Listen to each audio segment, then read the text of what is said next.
All right, we are live on Facebook. Thank you so much, ladies and gentlemen, for tuning into our third stream of the day. We've been very fortunate to be busy as we draw closer to the election. As always, this stream is produced by the First Tuesday Conservatives, presented by Alpha News, and I'm your host, Kyle Hooten. Right now, we're joined by Stanley Kurtz, a senior fellow at the Ethics and Public Policy Center. Mr. Kurtz has also authored two books, Radical in Chief and Spreading the Wealth, both of them about Obama, both of them about bureaucratic red tape that threatens to destroy the suburbs, which we'll be talking about today. Mr. Kurtz, thanks for being with us. Kyle, thanks so much for having me. So I suppose first we should provide our viewers a little bit of background about what we're going to talk on today. You're here to talk about the Affirmatively Furthering Fair Housing Initiative. Could you just explain to us what that is and why it's so important that we discuss it? I just assumed everybody already knew what the Affirmatively Furthering Fair Housing Initiative was. Just joking. Just joking. They should, but they don't. Nope. Nobody knows about it. Nobody's ever heard of it. And that's one of the big problems. This is a classic case of a bureaucratic rule, a stealthy bureaucratic rule that could truly change your life, that literally hits you where you live, that is done by stealth. And this is a rule which is supposedly based on one of the great pieces of civil rights legislation, the Fair Housing Act of 1968. Now, the Fair Housing Act says that when someone comes to rent an apartment or buy a home, they should be given the same treatment regardless of their race or ethnicity or their national origin, whatever. And supposedly, this rule, the Affirmatively Furthering Fair Housing Rule, is just carrying out that original law. But that is not really the case. The truth is that the Affirmatively Furthering Fair Housing Rule, which is called AFFH for short, is a kind of giant social engineering scheme, the aim of which is to create a pure balance of where everyone lives in this country according to race, ethnicity, national origin, et cetera, et cetera. And this rule was put in toward the very end of Obama's second term. But it has its origins in his days as a radical community organizer. It was the organizers around Obama and the academics and politicians that they consulted who came up with these ideas. They became advisors to the first Obama administration. And in the second term, he was able to put in this rule. He never had a chance to actually enforce the rule. It was put in at the very end of his second term, and he assumed that Hillary would put it into action. And when President Trump came in, he suspended enforcement of the rule. But now Joe Biden has promised to enforce this rule for the very first time, to enforce it to the hilt, in fact, and he's come up with ways to turbocharge it. And it will take us a while to unpack what it does, but the core point of the rule is this. First of all, it gives the federal government, especially the bureaucrats at the Department of Housing and Urban Development, tremendous control over decisions that are usually strictly local. So what should your zoning regulations be, especially in suburbs, which are zoned for single families, meaning that you can't build a large apartment complex in certain residential neighborhoods. Instead, those neighborhoods are restricted to homes with a yard where the kids can play and a lot of parking, typical suburban neighborhood. You wouldn't want large apartments there. It would create congestion. It would create traffic for your kids who are walking to school. It would change the whole character of the area. You moved to suburbia in the first place so that you wouldn't be in an urban environment. But the feds effectively, and the Democrats, would like to get rid of single family zoning and build a lot of what's called high density, low income housing in the suburbs. And they would like to what's called densify the suburbs in other ways.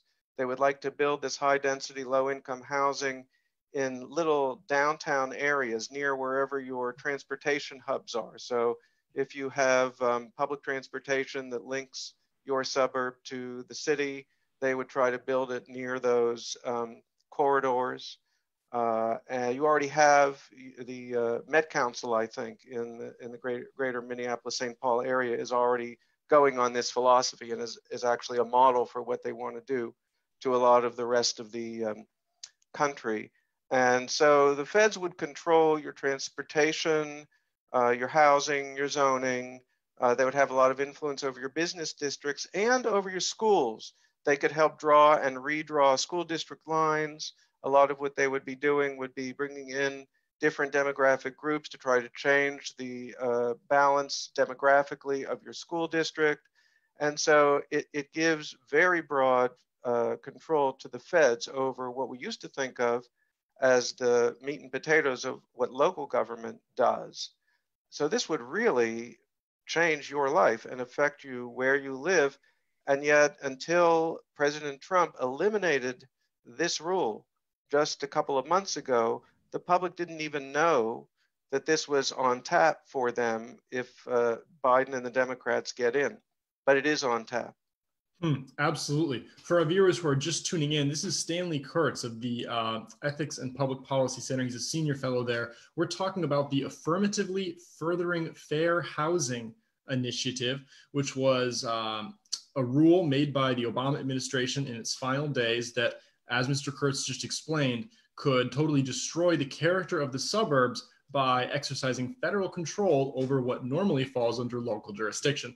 Mr. Kurtz, tell us, this seems like a huge initiative, a huge rule, a sweeping, broad, action by the federal government, and yet it was passed basically without public approval and totally under the nose of everyday Americans. How did this happen? Is this normal? And how can we be more aware of this kind of thing in the future?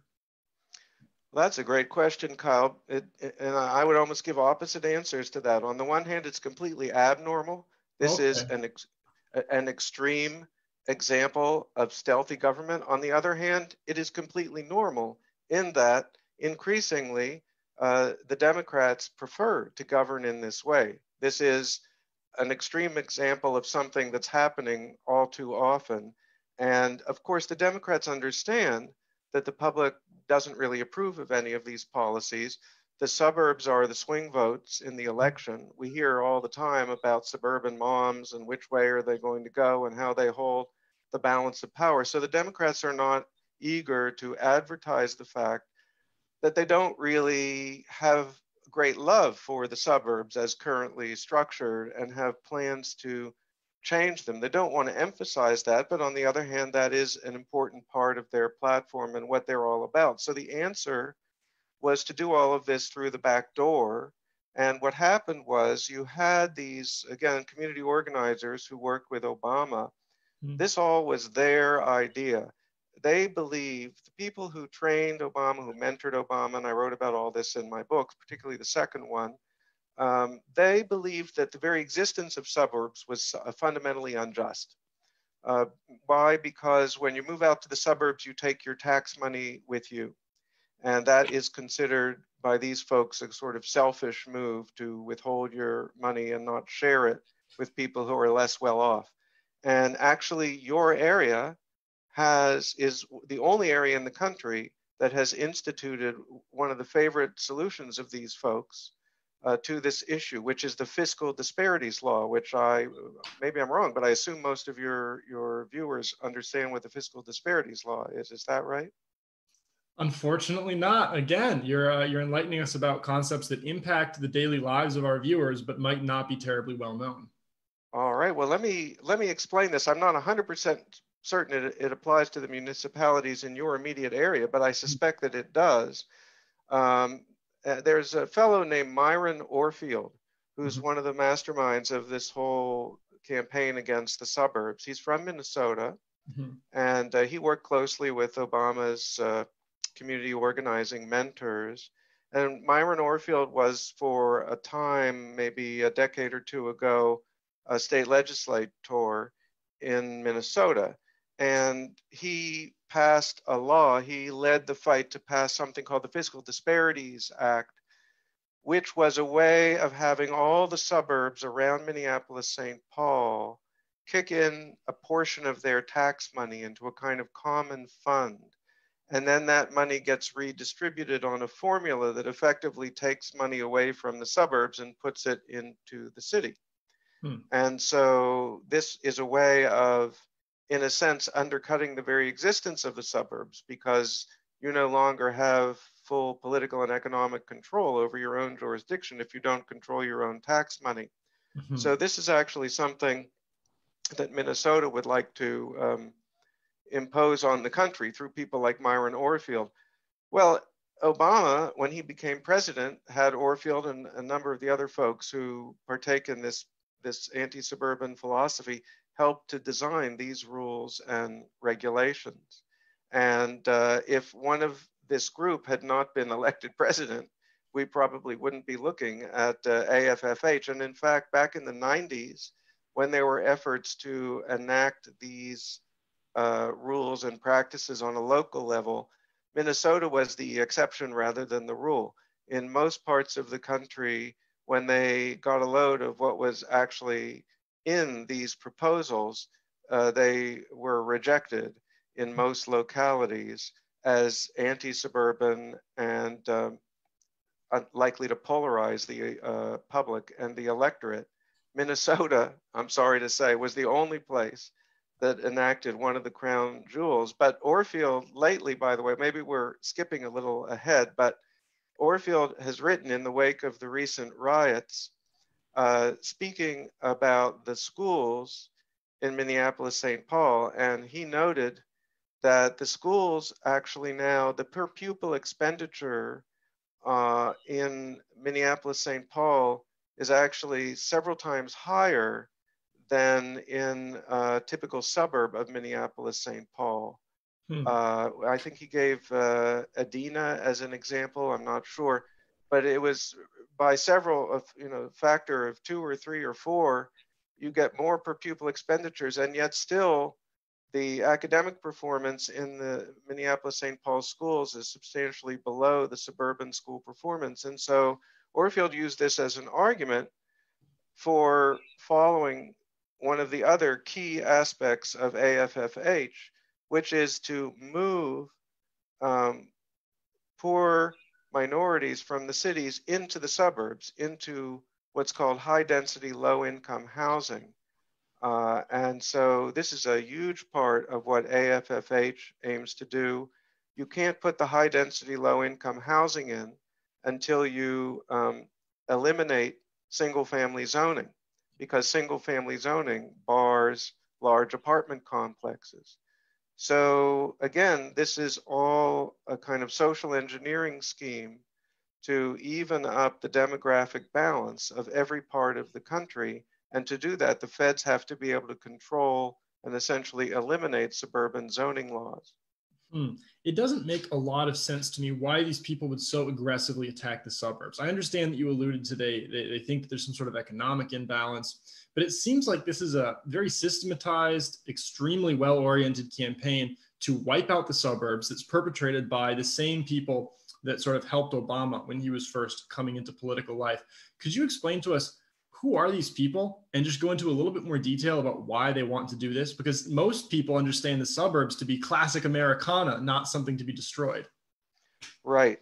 The folks who mentored Obama, the community organizers that he worked with, if there's a fellow named, I talk about all this in my book in great detail, a fellow named Mike Kruglich, who is the head of one of these current groups who literally trained Obama. These people ran into a problem. Their method, their Alinskyite method, they were all Alinskyites, of course. And so they used to surround politicians and get people chanting at them, just like your Mayor Jacob Fry recently experienced. That's a classic Alinskyite move. So they would surround politicians and demand that the politicians say yes or no to giving a certain amount of money to their community improvement projects. And so in a number of instances, the politicians said yes. The money was given. The community improvement projects sponsored by the community organizers were built. But fundamentally, nothing changed. The situation didn't get better. So they could have concluded our methods are failed. We ought to consider conservative approaches. Maybe we're all wrong. But they didn't do that. Instead, they heard a lecture by this fellow Myron Orfield, who's from Minnesota, who said, no, the real reason that the cities can never seem to solve their problems is that people move to the suburbs and take their tax money. And that's the core of the problem. And then a little light bulb went off in the heads of the community organizers, and they said, aha, so that's why we can't make anything better with our methods. We will change the suburbs. And so they embraced the idea that the suburbs, which you're right, most Americans think of suburbs as what we call the American dream. Yeah. The classic American dream is you work hard, you save your money, you get enough to buy a house and a yard. Maybe in order to afford it, you have to move fairly far out where property values are relatively low. So you have a suburb and then another suburb and then an exurb.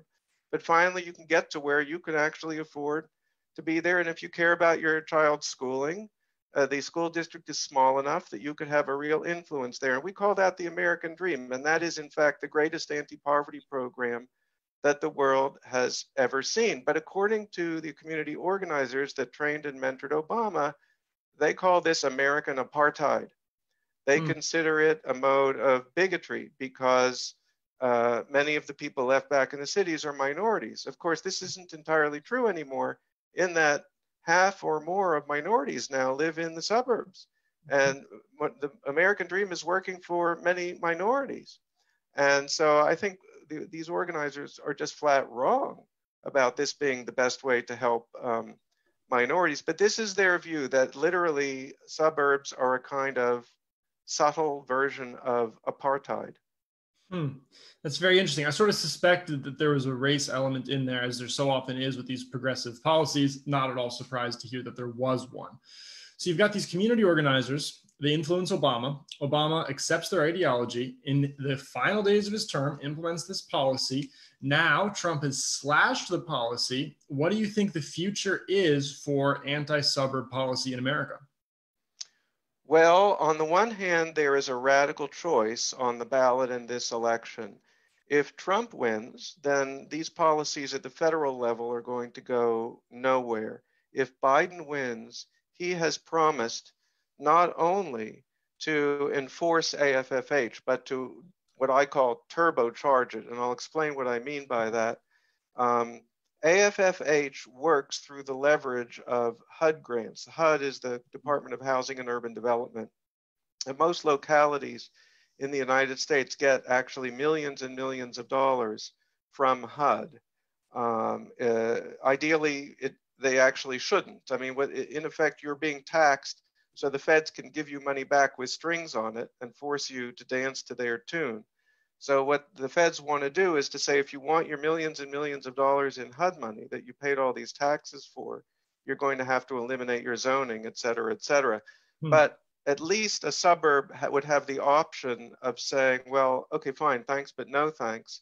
We'll just forego that grant. But Biden is going to make it impossible to do that because he has adopted an additional tactic that he got from a legislative proposal by Senator Cory Booker and Representative Jim Clyburn called the Home Act.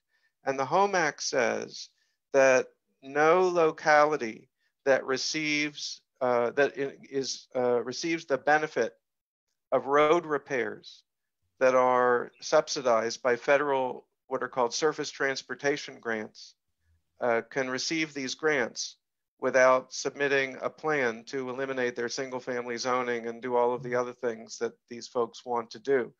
And so I can imagine a suburb saying, well, we would really, we'd be willing to skip a few $1 million in grants in order to maintain our self-government. But I can't see a suburb saying, we're going to forego road repairs, or if you're going to build a new artery to help our commute, we will agree to the fact that there will be no entry point in our little area onto that new road. Suburb couldn't exist in that way. So this would, and they've never used transportation money. They've used transportation money to enforce speed limits and helmet wearing, but they've never gone this far. So this would be the most coercive use. And in this way, they could eliminate single family zoning in most of the country. Now, you ask, what's the future? I've told you the federal future based on this election, but I note that Democrats generally have now decided to try to eliminate single-family zoning. Again, what that means is not that they would ban you from building a single-family home, but rather that they would eliminate zoning that says the only thing that can be built in this particular area are single-family homes. You can't put dense apartment complexes in there. And so that has already been done in Oregon. Oregon at the state level did that. And I don't know if your viewers know this, but Minneapolis, or Minneapolis-St. Paul, but at least Minneapolis recently eliminated single-family zoning. And increasingly, this is, through things like the Booker-Clyburn proposal, this has really become a central part of the Democratic Party agenda. So there is going to be a push for this at the state and local level. I'm sure Minnesota is going to see this kind of push at the state level, since you're, well, right now you may be a purple state, but you're close enough to blue that they're going to push. And California, it's interesting, just tried to eliminate single family zoning and a bunch of other related stuff. And they actually failed. They narrowly failed. Even blue California, there was a tremendous rebellion there by suburbanites. But the irony is, again, that Biden is supposedly ahead in the race because he's doing well with suburban women. Yeah. Whereas if suburban women or suburban men were to actually understand what was at stake in this election, the tables would turn. And but it's funny because on the one hand, the press tends to condemn any mention of this issue as a kind of secret racism, which it isn't. It's really about protecting the classic American dream for both minorities and everyone else. But they simultaneously deny that there's any plan to eliminate single-family zoning, so which is false. And I've written extensively about how these supposed fact checks are all wrong when they claim the Democrats don't want to do this. So simultaneously, the Democrats are saying, oh no, we don't want to abolish single-family zoning, when they do, and at the same time saying, and by the way, you're a racist for even bringing the issue up. Yeah, I mean, that seems like a theme that we've seen echoed throughout politics, this gaslighting, where they say, look, we're going to do this thing, we're going to pursue an initiative, and then we're going to call you a racist if you bring it up and a conspiracy theorist if you can prove that it's real. And it's very frustrating to deal with. And I'm so glad we have an expert on the show talking about it, because I can't hardly imagine a future in Minnesota where we can build apartment buildings in Apple Valley, in Edina. It just doesn't seem congruent with the idea of a neighborhood. You can't build apartment buildings in neighborhoods. It's mind-blowing to me, absolutely mind-blowing. So of course, this is a federal issue. And it seems like states have very little ability to impede on the federal government's progress with this initiative. But let's say, God forbid, Trump loses in the election, Biden's the president. What last resort sort of options do states have to stop the elimination of suburbs? If Biden is able to add the Booker-Clyburn plan, and he'd have to do that legislatively, you've had it. So the best thing you could do would be to stop that. If he only puts in AFFH, you can wiggle out a little more, but even that is worse than I let on before. What I said before was, and it's true, you could just say, okay, fine, I won't take your HUD grant, go away. Don't try to tell me what to do with my zoning. But unfortunately, it's not that simple, in that the feds can try to sue you for not affirmatively furthering fair housing, and the activist courts might haul you in on this. Now, there's a famous case of Westchester County, which was the first attempt to test out the principles behind Obama's affirmatively furthering fair housing rule. True, they did take HUD money, but still, it's an instructive example because it worked through a lawsuit. What happened was, every time you take even $1 in a government grant from HUD, you have to sign a pledge that you're going to affirmatively further fair housing. So Westchester County is a suburban county outside of New York City. They're actually incredibly diverse. They're the fourth most diverse county in New York State, and their Black and Hispanic population is 40%. Sounds pretty diverse, right? But there are a few enclaves like Chappaqua, where Bill and Hillary live, in Westchester, which are somewhat less diverse. Why? Because they're expensive. It's not because of discrimination. So, but a lawsuit was filed by a civil rights group against Westchester County, and it didn't allege that there had been discrimination. It didn't allege discrimination. No, it alleged that there had been a false promise. A promise was signed to affirmatively further fair housing. And the way that's interpreted, what that really meant originally in the Fair Housing Act was just you should take positive steps to monitor to make sure there's no discrimination. But what Obama turned that into meaning was you have to go out and try to balance everything demographically.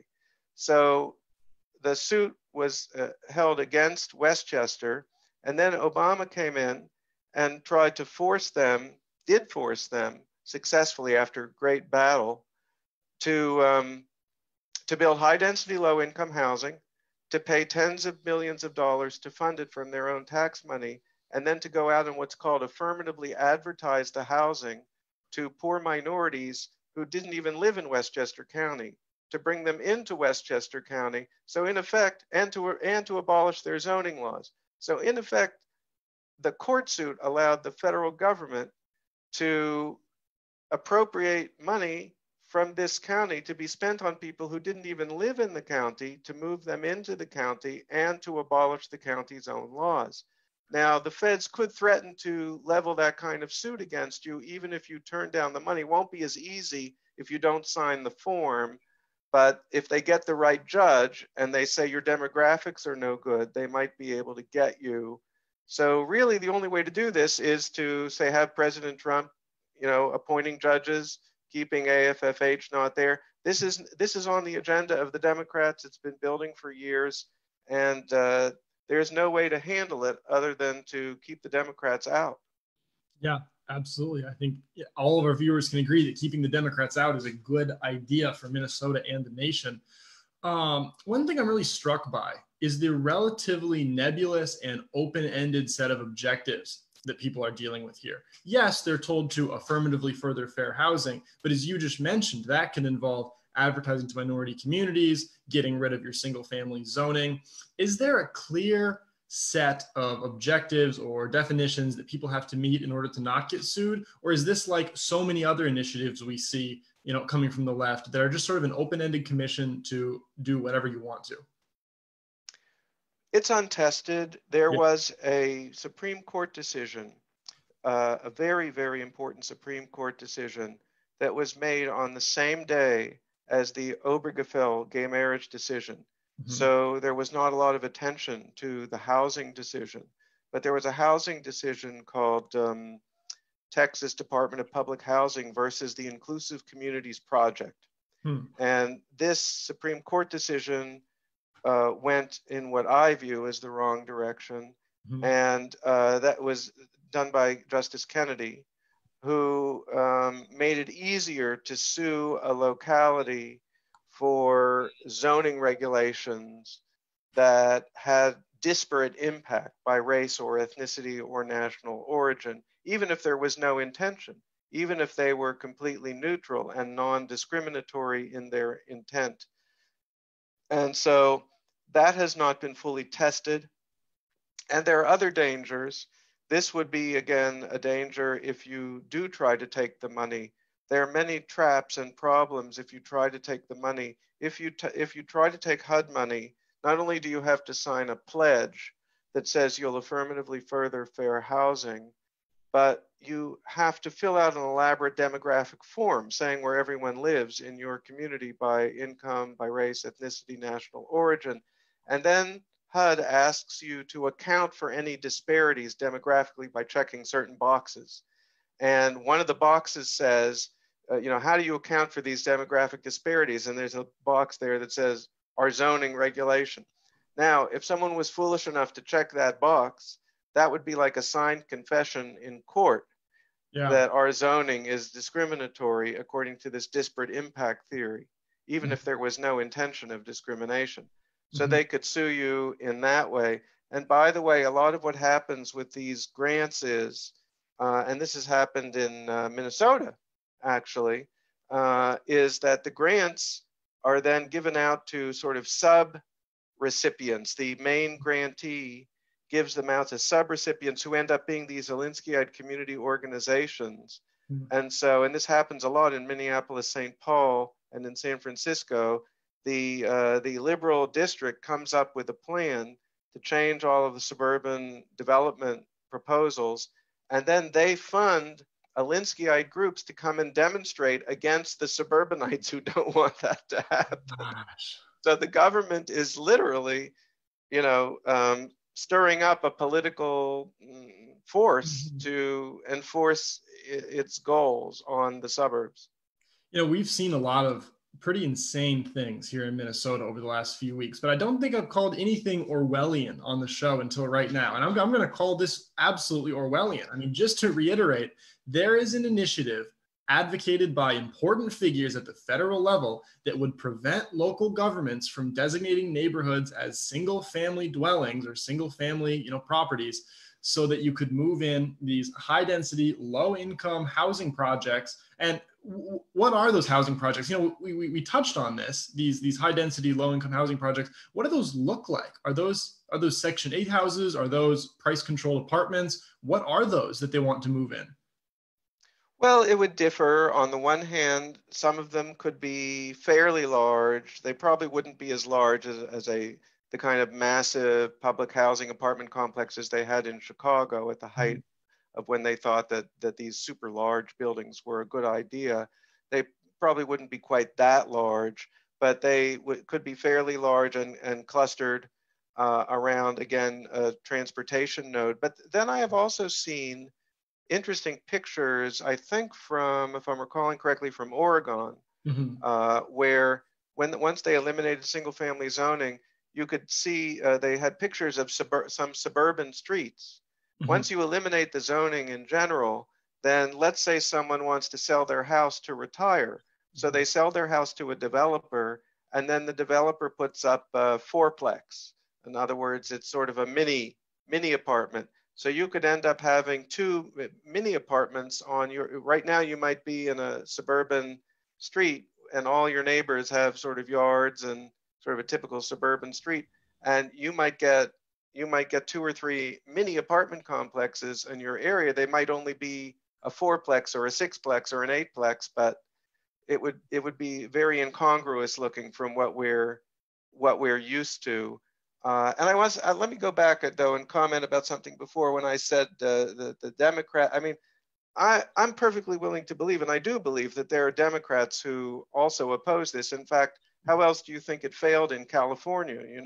Yeah. I mean, there really are still moderate Democrats out there who I think do oppose this. But I think the more prominent, insofar as the Democrats have been taken over by the hard left, and I think this has become their policy. And we're learning even now. I mean, I just read an amazing article in the New York Times, which probably your readers know about how the Minneapolis City Council started literally trying to abolish the police. Yes. And now that, now with all the chaos, there's blowback, and that's, so we're learning in real time what the Democrats really believe in, so to speak. But Biden has already pledged to do all of these things that I'm talking about. There may be, and I'm sure there are Democrats out there who won't go along, and maybe if there's enough blowback, the Democrats will back off of this policy. But on the federal level, in this particular election, there's no doubt that there's a major choice between the Trump and Biden approach. They're 180 degrees apart. And in general, in the more deep blue states, the Democrat policy tends to be eliminate single family zoning. But going back to Westchester County is a very Democrat county, very liberal county. The Clintons live there. And yet after Obama came in and forced this zoning change and these other things on them, they elected a Republican as their county executive, Rob Astorino. And he fought for years against the Obama administration. And finally, because his predecessor, a Democrat, had signed a court agreement, Westchester lost its battle. But it's interesting to see that even a very liberal Democratic district flipped to a Republican because of this issue. So I think the party division on this is in flux and complex, but at the national level and in general, the parties are tending in completely opposite directions here. And on the federal ballot, it's going to be night and day between the policies of Trump and Biden on this issue. Absolutely. I mean, this is one of those things where people aren't just going to see it in their pocketbook. They're not just going to see it on the news. They're going to see it literally in their front yard. So there will be a night and day distinction. I want to run an idea by you, and let me know if this is totally crazy. But let's say the hard left succeeds. Single family zoning is eliminated. Is it possible that society could get even more segmented as the ultra wealthy pull back and try to create some sort of neo suburb somewhere else, and this could actually increase social stratification? Is that a realistic possibility? Probably. It's really hard to predict, but I can't help but think that this is going to fail one way or the other, simply because it's such cross purposes with what people want. Let me give you another example. Oftentimes, people who see this as a racial issue justify these policies by saying, for years, blacks were discriminated against in getting suburban housing. And of course, that's true. And it's also true with Jews and all of that. Now, the best way I think to handle that is just eliminate discrimination rather than to try to do this social engineering scheme. But the interesting thing is that when California had its recent fight, and I don't have a lot of deep detail on this, but I read a report in the Los Angeles Times, and according to the Los Angeles Times, many blacks in Los Angeles opposed the elimination of single-family zoning, and they based that view precisely upon the history of discrimination, saying, hey, we have been locked out of single-family zoned areas for decades. Now we finally are there. We get to have the American suburban dream too, and now you're telling us we can't have single-family zoning? Right. So I just don't think the public buys any of this. And again, go back to the abolish the police idea. When I read that article in the New York Times, it was fascinating because basically what it said was the politicians in Minneapolis, St. Paul are listening not to what the actual voice of the community, but to these radical activists who don't actually view the police in the same way that a typical even minority member in the community actually want more police. They don't want less police because they're the ones endangered by a lack of police protection. And so I think this is a case where the Democrats are listening more to radical leftist activists than to, regular people, be they minority or non-minority, Democrats or Republicans. And so I think it will fail and backfire in some way. And maybe you've put your finger on the specific way, but it's hard to say. Well, I really hope it fails. What do you think the timeline looks like for this failing? Is this going to be a fight that we have to, remain embattled in for years or months? Or when do you think we're going to be able to close this case? I think a lot will depend on the results of this election. Yeah. If Biden does very well after Trump floated this suburban issue, and with Biden having put his plan on the table, and if, as many people believe, he will largely be guided by the left, then we will see a major push for all this. If, on the other hand, the election is a nail biter and they sift through their polls and determine that perhaps the suburban housing issue cut against the Democrats, even if the Democrats squeaked by, maybe that will scare them off. But I don't see, this has been going on, again, since Obama in the 80s and 90s was speaking with his community organizers, and it's been building and building. The left doesn't give up. They just keep pushing. So whatever happens will probably just be a temporary blip in what's going to be a long and drawn out battle for decades. Absolutely. So unfortunately, we're kind of coming down to the end of our time here. For all of our viewers who might have tuned in halfway through the conversation or just tuned in recently, when we terminate this live stream, you should go in the Alpha News live stream archives on our Facebook page, rewind it, and watch the conversation. Mr. Kurtz did a fantastic job of enlightening us about very Orwellian policy, social engineering policy, as he put it. Before we go, I just want to ask you sort of one other open-ended question because I'm so fascinated by the topic. Obama. I remember I first became sort of politically aware under the Obama administration. And I remember sort of having this idea that Obama was a corrupt president, that stuff like the furthering fair housing stuff was going on. I knew about the gun walking scandal and all this, but you've written books on it. What's your sort of broad assessment of the Obama administration? And do you think that it deserves the legacy it has? Well, I think Obama, in my view, Obama was a radical, but a smart radical. He and his fellow Alinskyite organizers did not take the Bernie Sanders strategy. Yeah. Bernie Sanders' strategy is to be open and honest. I'm a socialist. Mm-hmm. Come follow me. And Bernie has succeeded so well as he has because I think of decades of bad education in our schools. It wouldn't have worked 20 years before. Obama came up in an era when socialism was regarded so poorly that everything had to be done by stealth. And affirmatively furthering fair housing is just a beautiful and perfect example of how stealth socialism really works. Socialists love nothing more than to tell people where to live. You go to a socialist communist country, and what do? China has ordered millions and millions of people here and there into whatever kind of housing they want. Russia did the same thing. And so I think Obama is a stealth radical, and AFFH, which he put in at the end, which he did as a regulation, which no one really gets. The press didn't cover it, and he left it to someone else to enforce it. He comes off smelling like a rose, and nobody even gets what's happened. That's pure Obama, stealth radicalism. Absolutely. And that's something I could talk about all day, sort of the insidious tactics of the Obama administration. But unfortunately, we've just come up on our time. I've got to ask you, if people want to keep up with your work, or if people want to read more about this, or if people want to send informational resources to their friends, how can they do that? How can they follow your work and learn more about this issue? I write in several places, but most of my writing on the internet comes at National Review Online. I have an archive there. Or you can Google me and AFFH, or Google my name in the suburbs.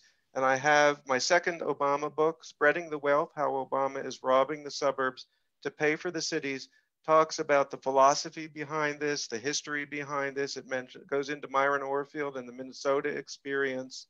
And right now, it's not available in paper. You can only get it electronically. It's possible that we'll have an update, revised update of this 8-year-old book based on everything that's happened after the election. But those are the basic ways to keep up. Absolutely. And please let us know if there's ever any coverage you want to see happen, about this issue on the Minnesota front. We're happy to have you on the show, and keep in touch. Thanks so much. So tomorrow at 6:30 p.m., we're going to have Jason Yates, the CEO of My Faith Votes, a nonpartisan organization that mobilizes churches and people of faith to vote in every election. People of faith voting in elections is something we're very interested in as we draw closer to November 3rd. Thank you for tuning in to our third and final stream of today. It's been a very busy day, and we appreciate your viewership. We'll see you tomorrow.